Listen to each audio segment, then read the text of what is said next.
Your session was about proactive crisis communication strategies for business resilience.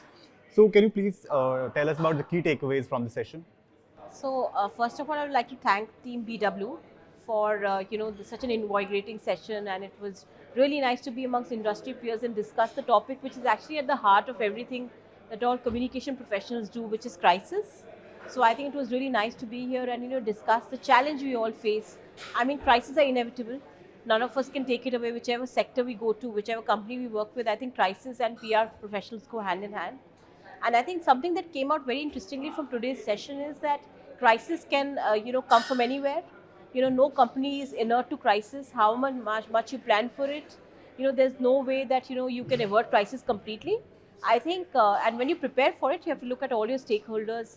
Your internal stakeholders, which are your employees, are as critical as external stakeholders, which is not just the media but also now the social media. And technology is a double-edged sword, right? Well, technology can help you mitigate a lot of crisis because it enhances productivity, optimizes cost. Technology can also lead to potential crisis, right? Because of data sensitivity, privacy issues. So I think the challenge and the is immense. The complexity to crisis is increasing. It's very important for every company to make crisis aversion a very important part of the DNA. Plan for it and not look at crisis in a short term way, but have a long term strategy to manage crisis and subvert them. And that is something that came out from the people I was in the session with. There were people from the automotive industry, there were people from the agency side, there were people who were representing the government. So I think the crisis can come from anywhere, but the answer remains, if we manage our stakeholders well and we plan for it in advance. Okay, so talking about technology and rise of digital ecosystem, so how has the rise of digital media affected your communication strategies and what innovative approaches you have implemented in the last year? So I would say not just last year. When I started out as a communications professional, approximately 1.5 decades ago, at that point in time, nobody spoke of social media because social media was very new.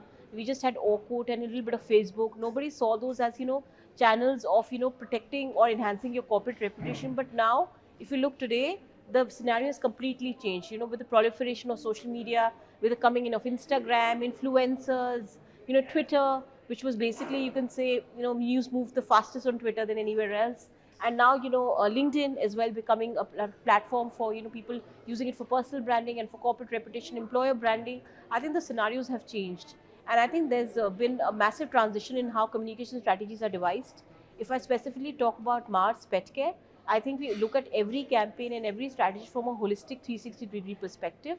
We put our associates or employees first, and we make sure that whatever we do, we keep them as a first stakeholders. Even with respect to social media, nothing comes to them on social media later.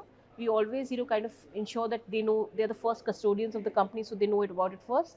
We also have standing operating procedures in place because as companies kind of grow, it's very important to safeguard your reputation online because your consumers are everywhere, right? So it's very important to have operating processes online for the new and the existing employees to know how they need to be, how they can be responsible brand ambassadors for the company.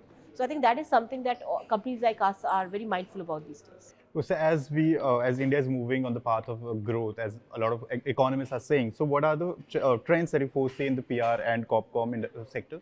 I think the thing is, the trends I see, like one you said it, utilizing emerging technologies to have more meaningful communication campaigns. For example, companies like ours who are into manufacturing, or companies that have a heavy sales force, communicating with them with social media, because the sales teams are always on the move. Now with technology, the communication with them is faster, is easier, is constant. So using technology to your advantage is one very big trend that will continue. I think AI, artificial intelligence, is again a very very big trend that's coming up.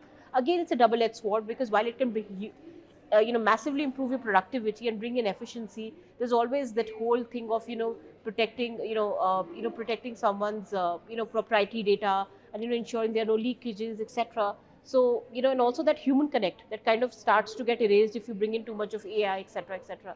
So I think AI technology, the whole thing of taking your internal employees as seriously as you take your external employees is super important in geopolitical scenarios, because I think now, this being the election year for India, or if you look at globally how the different countries are facing different political challenges. So you can't be tone deaf when it comes to the environment. Whatever you do as a company, you cannot be tone deaf, especially if you're a foreign MNC operating in another country. a nationalist country like India, it's very, very important to keep your ears to the ground and be sensitive about the environment you operate in. Okay, so what advice do you want to give to young professionals who want to join the PR and corporate communication? What I will say is that my personal experience is something I like to share with everyone watching this and seeking advice. Is that it's a great industry to grow in.